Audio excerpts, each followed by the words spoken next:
And we are live. Hi, this is Mai Constantino with Super Livestreams, and today we are talking about some exciting projects, and I'll be talking to the founders, Maxi Collier and Shater Collier, and we'll be talking about what they're working on and their background. Thank you, Maya. Hi, thank you so much. So wonderful to talk with you today about these exciting things that are going on. Yes, absolutely. Indeed. Yes. So Maya, you know, I asked you to do this quick interview for us because you've been really looking out, helping us do a lot of great editorial work, you know, these past few weeks. And some folks would think when we say editorial, with us being documentary filmmakers and video producers, that we're talking about video editorial. But in this case, I'm talking about traditional, old school, hitting the manuscript in the books, editing work with text manuscripts. Right. You know, so can you tell a little bit about what you've been doing these past couple of weeks with us? So lately I've been doing a lot of editing.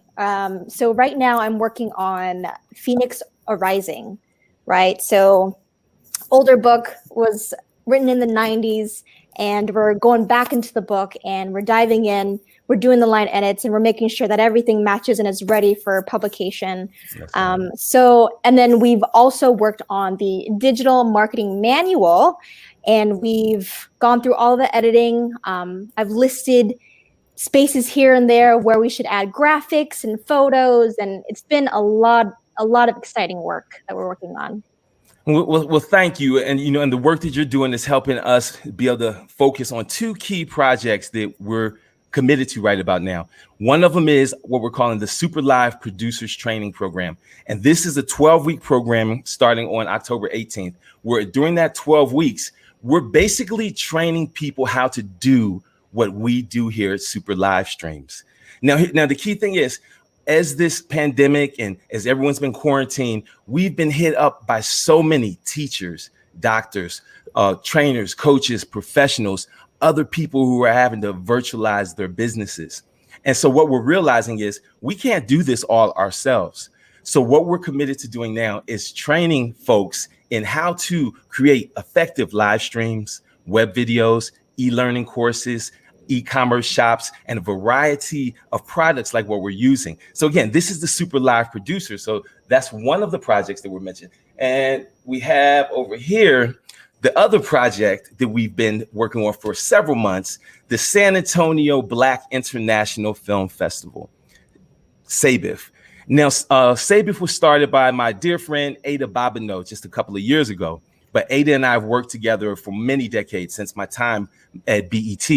So again, this was a situation where last year Ada had a film festival, had filmmakers and films from all over the world that she showcased there in San Antonio to a live audience with panel discussions, all sorts of dynamic events. A few months ago, she came to us and said, hey, look, guys, I know we have to do this virtually. What can we do? So we assessed and listened to some of her goals, but I also tapped into my background as a filmmaker who in the 90s as an independent filmmaker was going to film festivals. In the 2000s, you know, I had a film that premiered at the Tribeca Film Festival and the independent feature film market, a bunch of the traditional festivals. And in those festivals, I met friends and collaborators. Literally, I met people in the 90s at some of those film festivals who I'm still working with right now. You know, what up, Angela Northington, you know, and all them folks, you know, so as we had to do the SABIF Festival, we knew we wanted to create a situation, not just where we could screen the films, but also situations that allow networking that kind of simulated what we experienced at those old film festivals. And in those cases, it was the invited filmmakers who had areas and events and situations, opportunities that were presented to them as guests of those festivals. But then also the films were showcased and the panel discussions. So here at SABIF, this October 1st through 4th, we will be launching the film festival with the team here, the amazing team that Ada put together, folks who have been working for many months to bring dozens of great films and filmmakers together. And it is at SABIFF.TV. That's SABIF.TV. You know, and so we're going to talk. I'm so glad that you mentioned that because one of the exciting things about going to film festivals in person is that you have the opportunity to network with other people, as well as receive custom VIP rooms, as filmmakers. And with the technical implementation here through the Super Livestreams powered site at sabif.tv, we're able to provide those same benefits to all of the filmmakers. They have their film pages, as you're seeing here. You can vote for these filmmakers right here by clicking your vote, right there. You can see features about their films, articles, get prepared for your red carpet experience as part of the Sabif 2020 Film Festival. And it's all here right in the portal. It is literally taking the physical experience and bringing it now to a virtual digital experience. So beginning Thursday night, we're really excited. Maya, I want to hear your question, but I'm so excited because we just found out confirmation last night that Danny Glover will be doing a live stream, run by the Super Livestreams team tomorrow as we celebrate filmmaker Charles Burnett's 30th anniversary of his classic film, To Sleep with Anger. So we'll be up there, the Super Livestreams team, hosting this tomorrow night, and that will be at sabif.tv. Oh, I'm sorry, Thursday night. sabif.tv/watch. Yes. And so during that time, we'll have a whole panel discussion that is free for anyone who wants to check it out. I'm sorry, Maya, what is your question? That's exciting. All of it sounds so incredible. I do want to start talking about dvfilmmaker.com. Can we go into that? I'm really excited to hear about this story. So it's okay. So here's the thing, as a filmmaker, as an independent media maker who's worked 3 decades in this digital space, the ability for us all to stream together like this in a HD environment, for us to showcase a platform that we built ourselves, for the film festival, that includes chat and video chat and multimedia. All of this is like sci-fi to me, because when we take it back, for me, it actually started right here about 30 years ago. Wow. And it was in Washington, D.C. at Black Entertainment Television, where in my early 20s, that's where I first learned broadcast television, and it was there where I was introduced to the world of independent filmmaking. I met folks like Spike Lee, the Hudlin brothers, John Singleton before his movie even first came out, Tupac before his album ever first came out. Those were my BET years. That introduced me to traditional media. However, I fell in love with filmmaking, and so then I had opportunity to produce independent film with one of my homeboys named Daryl Warden. It was a feature film called Detention that we shot on film, back in the mid 90s there in Baltimore, and at the same time, I also wrote and directed my own feature film called Be More Hacks, so I had this experience in the 80s as a young OG, what we call original geek, where I had been introduced to personal computers in the early 80s, way before most folks. So I had a chance as the 80s went on to work in self-publishing. That was one of the first things that went digital in media formats. As we looked at the production of newspapers and magazines and books, that pre-production processes, that went digital in the mid 80s. I was right there, and I was self-publishing, and I was making media, and I was helping my dad produce and publish his first one and only self-published book, Phoenix Arising, 30 years ago. In fact, Maya, it will be 30 years ago next month exactly that my dad and I wrote that final intro for his book. It was in October of 1990. Wow. So I had all of these different traditional, media experiences, self-publishing, filmmaking, and things like that. But in the early 90s, my brother, Zay Trario Collier, Big Zay, he was a student at Cornell University. And he came home one year telling me about 2 things that were completely fascinating. One was called the internet. It was a brand new thing. Yeah. In around 1993, Zay came home from Cornell, said, Duran, in fact, he took me to Morgan State University and put me on a computer, and he showed me the MTV website. That was the very first website I ever saw on the internet. But then he also showed me a technology called See You, See Me. So See You, See Me, which stands for Cornell University, was developed right there where Zay was a student. Zay was in those labs as this software was being developed. So this was one of the earliest, what we're doing right now, this teleconferencing, this multiple channels and multiple inputs, it all started with these little tiny black and white screens that moved like old animated pictures, back in the day.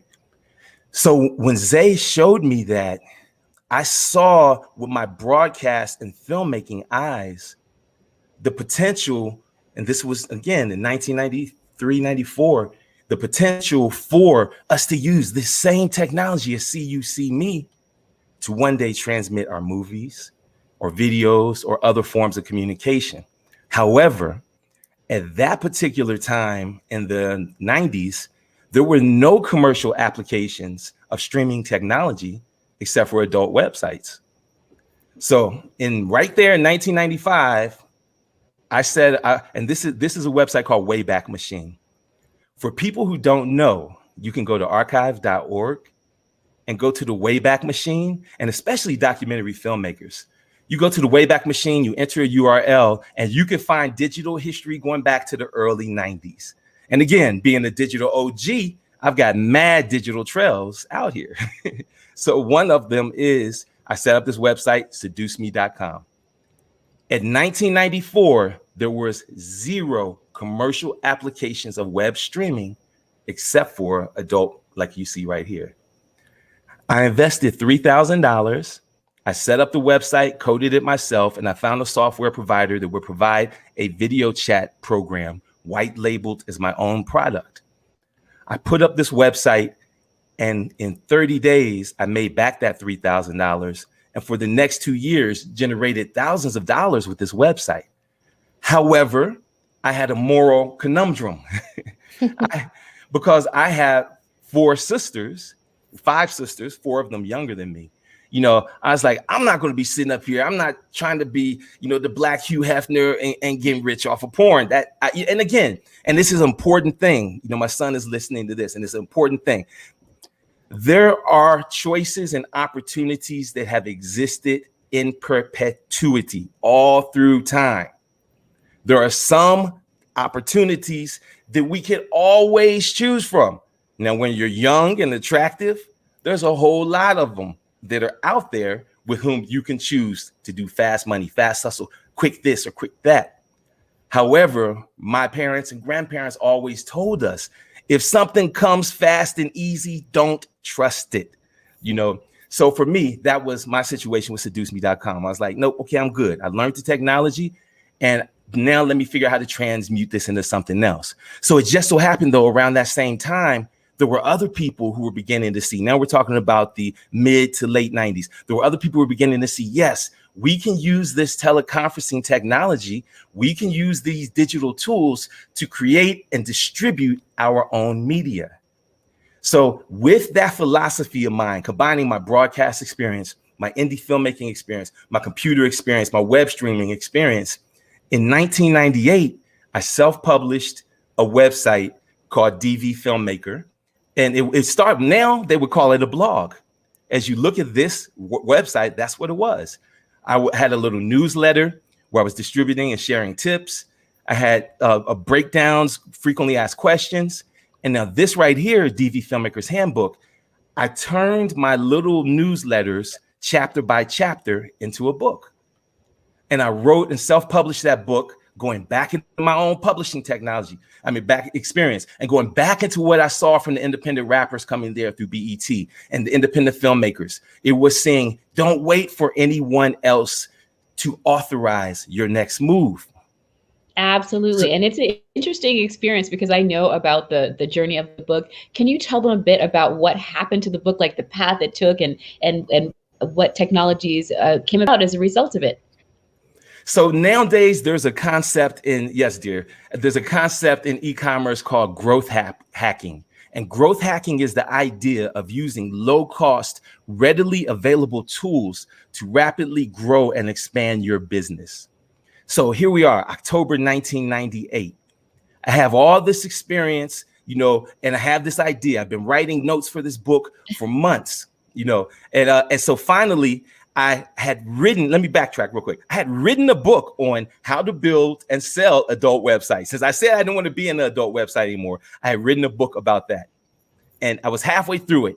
And one of our family friends said, Maxie, I don't think God gave you those writing talents to teach people how to put up porn websites. And I stopped the book midway. But fortunately, that technology for that was the same as what we needed to create and distribute the videos, our independent movies and stuff. So I had all these notes. And in October 98, one of my friends, my late friends who just passed away in December, Sook Meat, rest in peace, came and visited from Hawaii. And she stayed in LA with me for 6 weeks and said, Maxie, finish this book. And she did graphics and she did editing and she did layout. And in 6 weeks, we turned that manuscript into a finished book and went to Kinko's and started copying it and selling it. And because of this website, by the time the book came out, I already had $2,000 worth of orders. So I learned something else then about deadlines and the pressure to complete things when projects are already in motion, versus waiting. Right. So to expedite, because I know we're short on time, I self-published the book, I put it out, and I just started selling copies, and they started selling. And I started meeting filmmakers from all over the world, and eventually this company, by the next spring, just 5 months later, this company, iFilm was the earliest version of YouTube. iFilm was the first company to receive venture funding for a commercial web portal. Big shout to Roger Raderman and all the folks at iFilm. They had the first venture capitally funded commercial portal attempting to digitize and distribute and monetize web videos. So Kevin Winterfield saw my book and was on my emailing list, and he got a copy of the Digital Filmmaking Handbook, and he took it to Roger Raderman. And together they decided that they were going to license my book. And that book became the iFilm Digital Video Filmmakers Handbook, and was re-released in 2001, 2.5 years after I first wrote it and started self-publishing it. However, the technology I wrote about in 1998 had only advanced closer to what I was writing about in the book. So through iFilm, I get up there to Silicon Valley for the first time. And this is during the first .com venture bubble.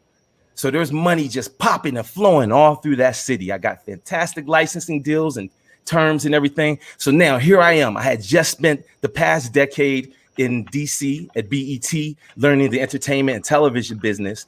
And I'm soul brother number one, usually what I call the only brother in the room at most of these meetings that I was there when I was up in Silicon Valley.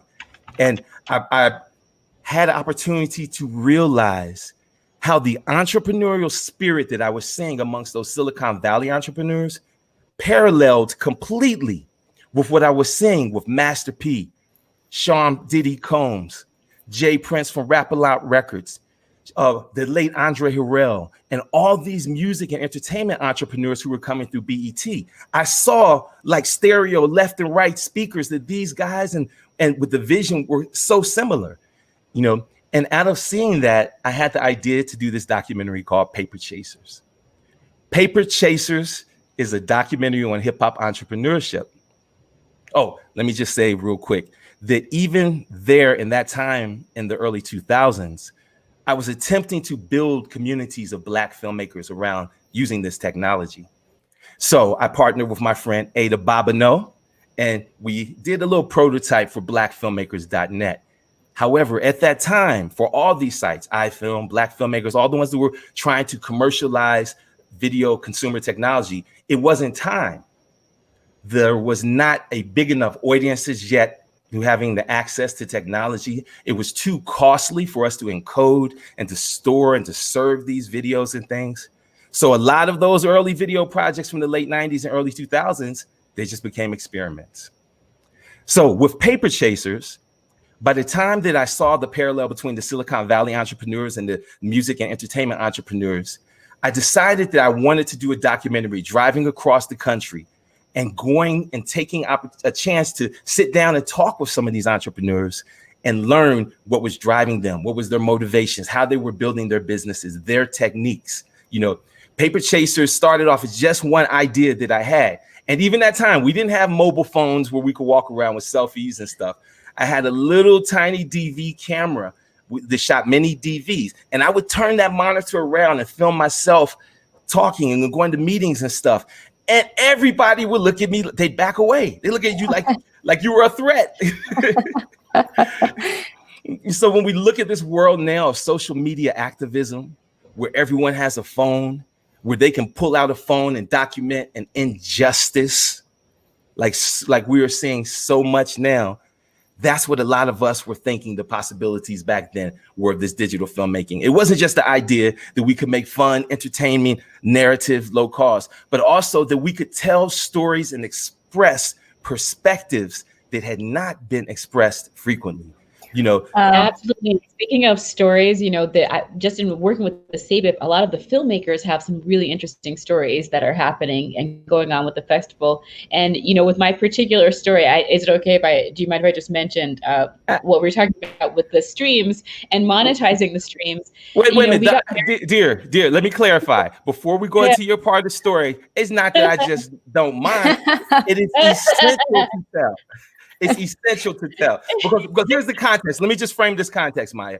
Okay, by the late 2000s, I had done all these digital technology experiments and making streaming channels and apps and things, on my own. But I had also grown super salty and bitter about show business and because I had been through 10 years, so many years of it. You saw it all. You saw it all. The curtains were pulled off. Yeah. I had met too many legends who had been broken, exploited, too many people. And so I was on the verge of being a salty brother, and so when Shatara and I got married, I had all this technology that I was developing, but I wasn't interacting with people that much anymore. And then wifey came along. That's awesome. So and look where we are now. But I need Shatara to tell her part of the story, because otherwise I could have just been somewhere a salty OG, just talking about I coulda, woulda, shoulda. Yes, it's so true. He had so many different technologically advanced things in the archive. I mean, just to give a perspective, Maxie is an early adopter on so many things, technologically speaking.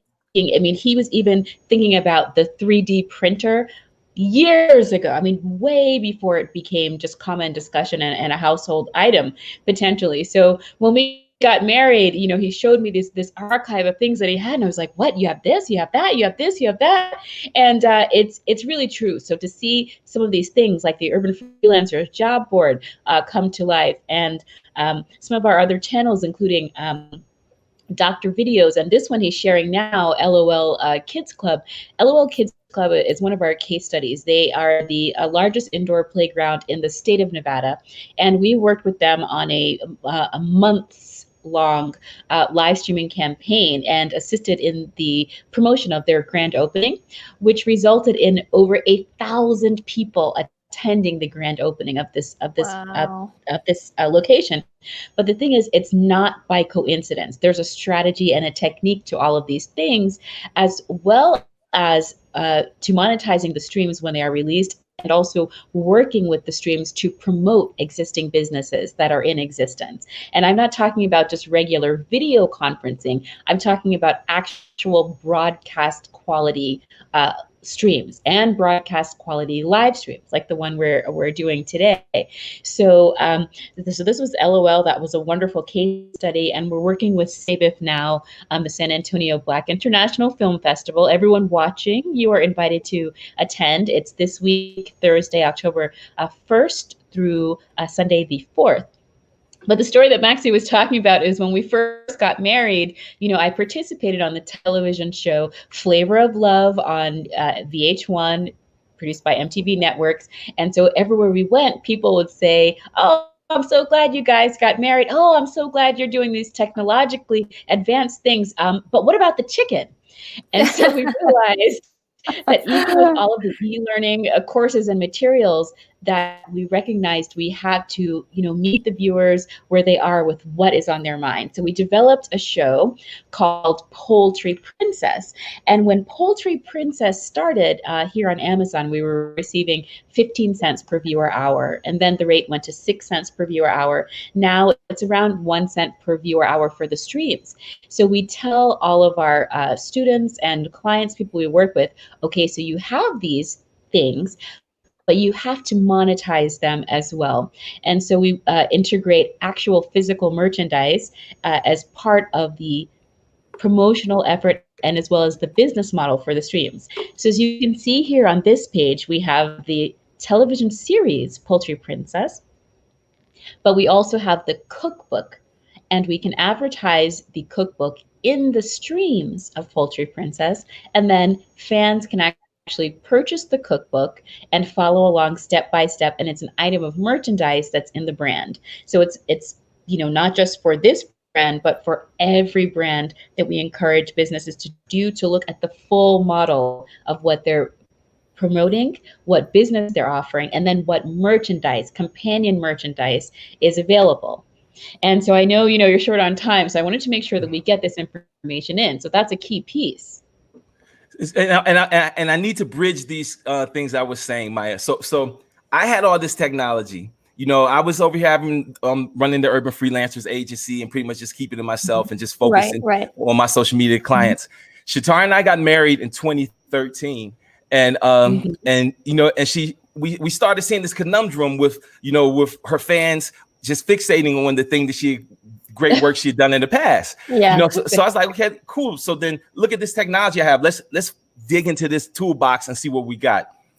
So we started making very early on, our own, videos and commercials and books and channels. And even then in 2013, we did a Roku channel, a test Roku channel, so what happened is when we got married, Shatara personalized and humanized all this technology, and she became like an interface, literally, interfacing with our customers and other people as the bridges, and so that's what led to our companies. First, our company, New Vista Studios, where we produced all our movies and books together.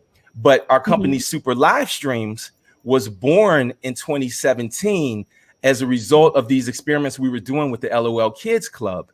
And at that time in 2017, live streaming could just generate so much substantial page views and impressions for any of our clients, that we began to realize, hey, let's focus on this live streaming as a component of one, production, allowing us to now produce documentaries and shows without running all over the country. That was one of our earliest intentions with Super Live Streams. I never want to do what I did with Paper Chasers, run around the country for 3 years. I never want to do that again. So our earliest idea was, let's use live streaming in order to expedite our production processes, one, and then two, let's use it to build our impressions and opportunities for our clients. So with the LOL Kids Club and with the success that we saw again, we spent months in advance of this. We watched this place be built literally from the ground up. And we had the good fortune of being able to come out and run streams and other things way in advance of it opening. So that by the time it opened, it was lines outside the door. And there was no doubt that our streaming initiatives had helped contribute to that. We helped build story and mystery around the place using live streaming. So our Super Live Streams program, projects and opportunities came out of that, and so then when we got to the we thought that we had found solutions when we first got to the Amazon video with Poultry Princess, because we were like, okay, great. We have all these technologies that are working for us to help reduce the cost of our productions. We're able to make more. And we're now through Amazon video, we're able to get it out to the world and not have anyone control our stuff. Great, let's run with that. So we started these campaigns of producing all this content. But then in the same time frame, Amazon started dropping those dollars down.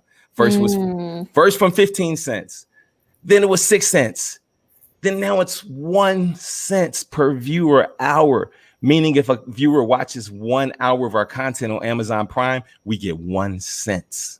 And I You do know, want to encourage people to continue to work with Amazon, because when they do their distribution, they do them every month regularly. And you just have to be strategic about yes. if you have the stream, you have to have the companion merchandise. And perhaps you have t-shirts to go along with that. Or we have the other book. There's the digital, the current there's another digital book that we have that is on Amazon right now. The My Documentary Development Journal. So Amazon is a wonderful merchandise partner to accompany your streams.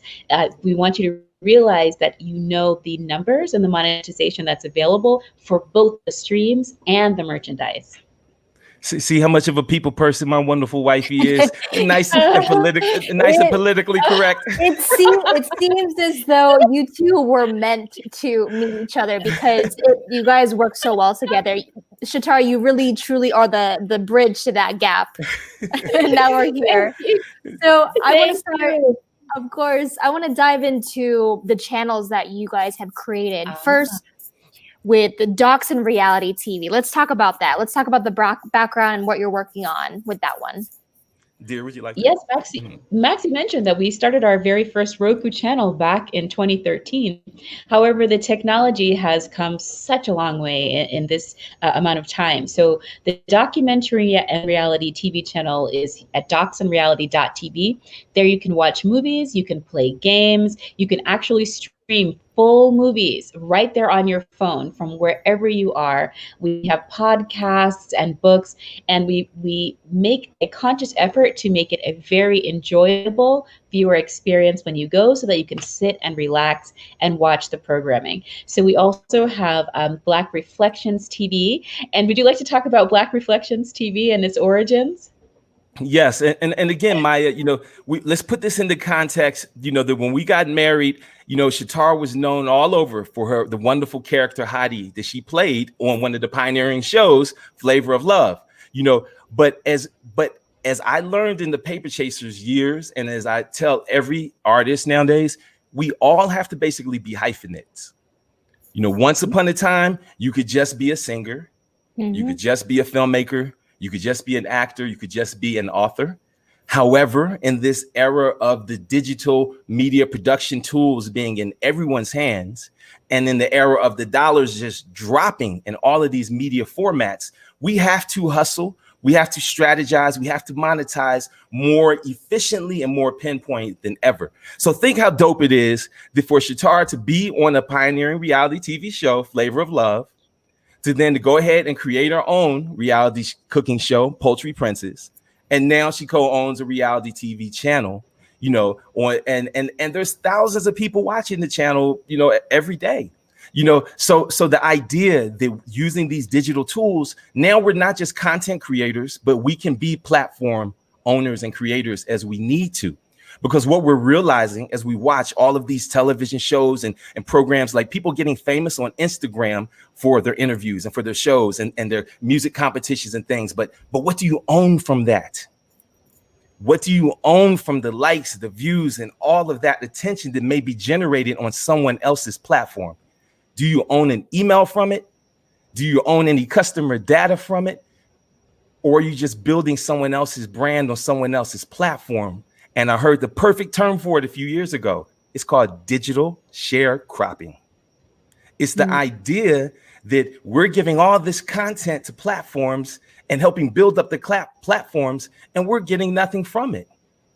So what we're advocating and what we're teaching people is to, one, repurpose your old content.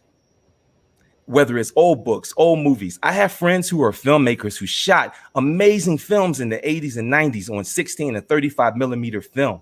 And I tell them, you know what?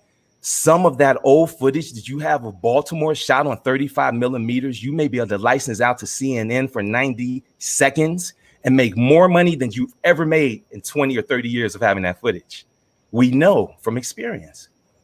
So by the time it came, we realized that we couldn't count on the distributors. We couldn't have bottlenecks. We couldn't be busting our asses to make this media only to hand it over to people and have zero control over the distribution and monetization of it.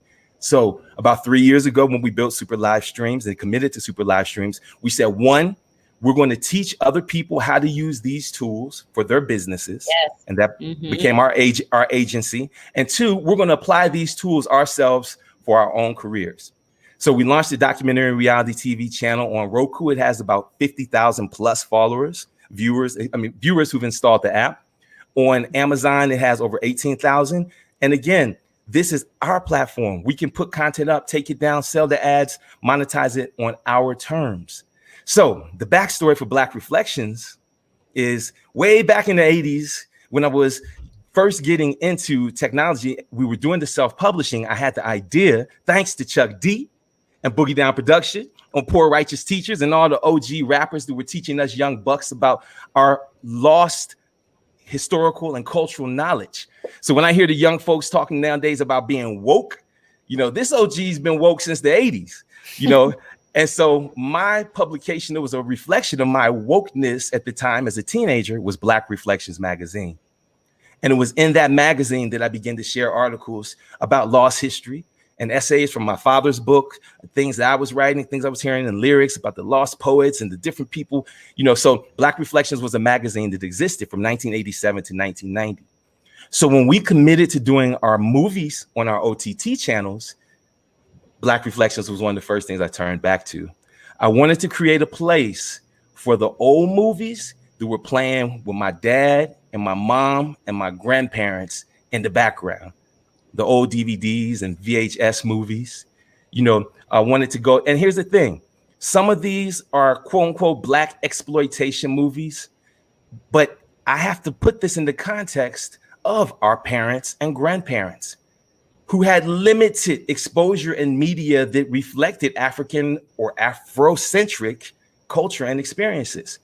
So the nostalgia that I feel for watching and seeing some of these old movies ties back to the experiences of my parents, but also it's also a home for me to finally put my own movies on our own terms. So exciting. Yes. Once again. Absolutely. And we have a documentary and reality TV channel. We have the Black Reflections TV channel. We have Black Gospel TV channel, one of our new emerging channels, All Women TV. And we have others as well. And so Dr. Videos TV, you can visit drvideos.tv. So we make a point to, now that we've learned this technology, to not just keep this information to ourselves, but to be able to teach other people this information and share the tools and resources so that you can produce live streams, broadcast quality productions that you're proud of to promote your businesses. And I know that Maya has a hard wrap out in just a few minutes, but I wanted to make sure that we get a chance to talk about this. I have to say a little bit about Dr. Videos TV, and I appreciate your time, Maya. With my dad being a psychiatrist, my late father having been a psychiatrist, with my stepmother being a dentist, with my mother-in-law now being a psychiatrist, I've been the chief technical officer for medical physicians since my teenage years. I install computers in my dad's office and all these things. So over these years, I have constantly communicated to family members and friends who are close about the importance of technology in health. My dad outlined a digital blood pressure meter in the 80s. He spec'd out that idea. So the circle was, I would learn the technology. Pops and I would talk about it, and he'd figure applications for things. So drvideos.tv is the manifestation on that. It's about the idea. What we realized and saw with our physician clients is so many of them are afraid of social media and technology, especially the ones over 35. Right. And they have a particular anxiety about it. Some of them believe that if they pretend if they don't make any social media accounts, if they don't do anything, then no one will find out about them. Not knowing that people are on Yelp and other directories talking about them. We can't ignore it. We can't ignore it. It's everywhere. Especially in a pandemic, because that's what's happened in the past few months.